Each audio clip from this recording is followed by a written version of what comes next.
One brand refused to follow the rules. The other had to rebuild its entire reputation from scratch.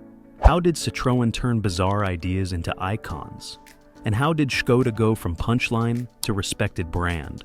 And if one builds cars with heart while the other builds with logic, who actually wins? Because this isn't just Citroën versus Škoda, it's rebellion versus reinvention. First, let's talk about why Citroën always feels like the company that never plays it safe. Because standing out was never a strategy for Citroën, it was the whole personality. Citroën was born in France with a mission to build cars for everyday people, but it never wanted to do it the boring way.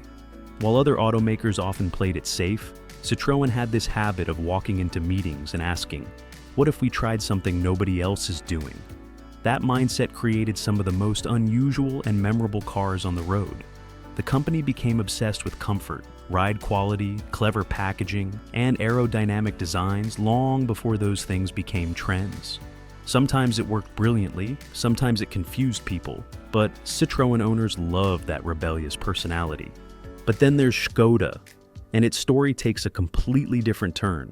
If Citroën was the rebel, Škoda was the survivor. The company actually started in the late 1800s as Lauren and Clement in what is now the Czech Republic, but history threw obstacle after obstacle in its path. It eventually became part of the larger Škoda industrial group, and later spent decades operating under communist-era restrictions.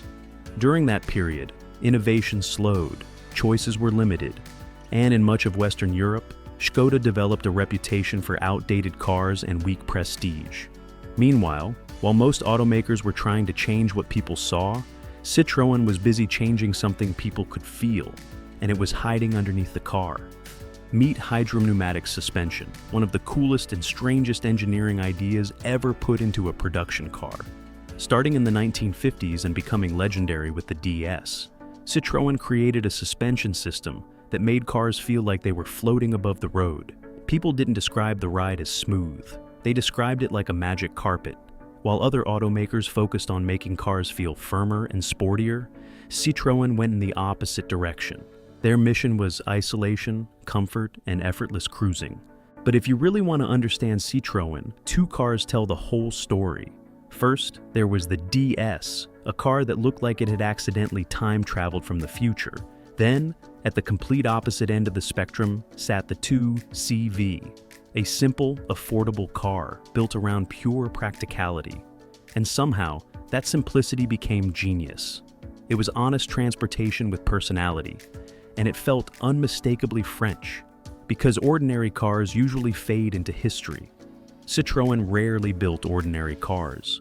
The strange shapes, unconventional thinking, and willingness to take risks gave the brand something many companies spend decades chasing: character. Even when Citroën missed the mark, at least it was trying something memorable. And car enthusiasts never forget brands that dare to be different. And here's the funny part. Even people who never owned a Citroën still admire them. Why? And if Citroën built its reputation by taking risks, Škoda built its comeback by earning trust. And honestly, that might be even harder, because creating a cool image is one thing rebuilding a damaged. So how did a brand once dismissed by many people suddenly become one of Europe's smartest success stories? The turning point arrived in the early 1990s when Volkswagen stepped in. After decades of operating under restrictions and carrying an outdated reputation, Škoda suddenly had access to something it had never fully enjoyed before: resources, modern engineering, and a clear direction. Volkswagen gradually took control, and this wasn't just some logo change or marketing refresh. It was a full-scale transformation. The biggest difference wasn't only quality, it was confidence. Škoda stopped feeling like cars built around compromise and started feeling like cars designed with purpose. But Škoda didn't become a copy of Volkswagen. Instead, it developed its own personality through something called the simply clever philosophy. And unlike flashy slogans car companies love throwing around, this one actually showed up in the cars. Škoda focused on practical ideas that made daily life easier. Smarter storage spaces, useful little features, sensible layouts. The brand understood that most people aren't trying to impress strangers at stoplights. They just want a car that makes life easier. That formula completely changed how people viewed the company.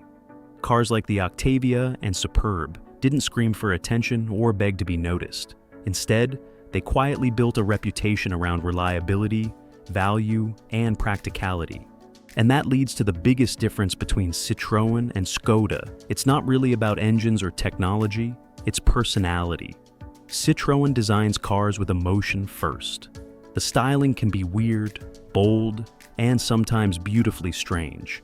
Cars like the C4 or C5X almost want you to react. Škoda takes the opposite approach. Cars like the Scala or Superb are designed to fit into your life effortlessly. This rivalry gets even more interesting once you actually drive these cars, because on paper, they may look similar: 4 wheels, practical cabins, family-friendly missions. But behind the wheel, they approach driving like two completely different personalities. Let's start with the road itself, because this is where Citroën reveals its true obsession: comfort. Pure, unapologetic comfort. Ever since the days of the legendary DS, Citroën has chased that soft, floating feeling like it's a mission from another planet. While many automakers try to make cars feel sporty or firm, Citroën often asks a different question. What if we made rough roads disappear? Even in newer models, you can feel traces of that philosophy. The goal is to make everyday driving feel relaxed and effortless. Škoda approaches things differently. Instead of chasing the softest ride possible, it aims for balance. Composed, mature, and ready for whatever life throws at it. City streets, highways, long road trips. It's designed to handle all of it without drama. It's like the difference between a couch built for comfort and an office chair engineered to support you all day. And this same split shows up in technology too.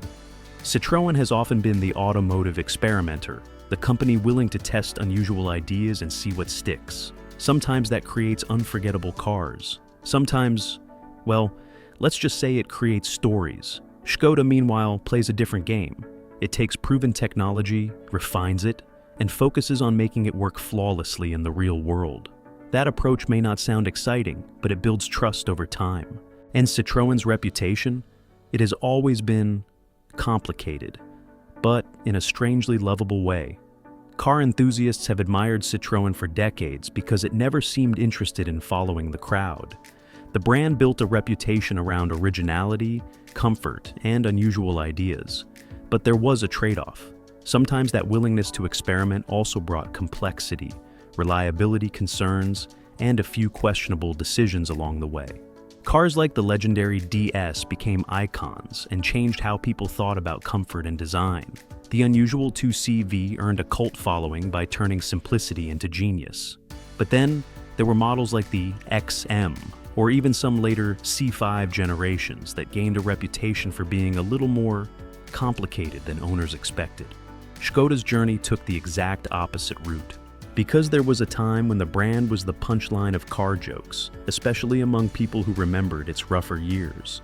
But instead of trying to erase that image overnight, Škoda slowly changed minds through consistency. Better engineering, better quality, better ownership experiences. Year after year, improvement after improvement. Eventually, the jokes stopped making sense. Today, people associate Škoda with smart ownership, great value, and practical design, not embarrassment. So after all this, who actually wins Citroën versus Škoda? That's the trick question. Because this comparison isn't really about a winner, it's about personality. Citroën builds cars with soul, unusual styling, creative ideas, and a comfort philosophy that still feels different in a world full of look-alike vehicles. Škoda builds cars with logic, smart packaging, thoughtful engineering, and the kind of polish that quietly makes daily life easier. Because in a world full of cars trying desperately to fit in, one dared to be unforgettable, while the other quietly became impossible to ignore.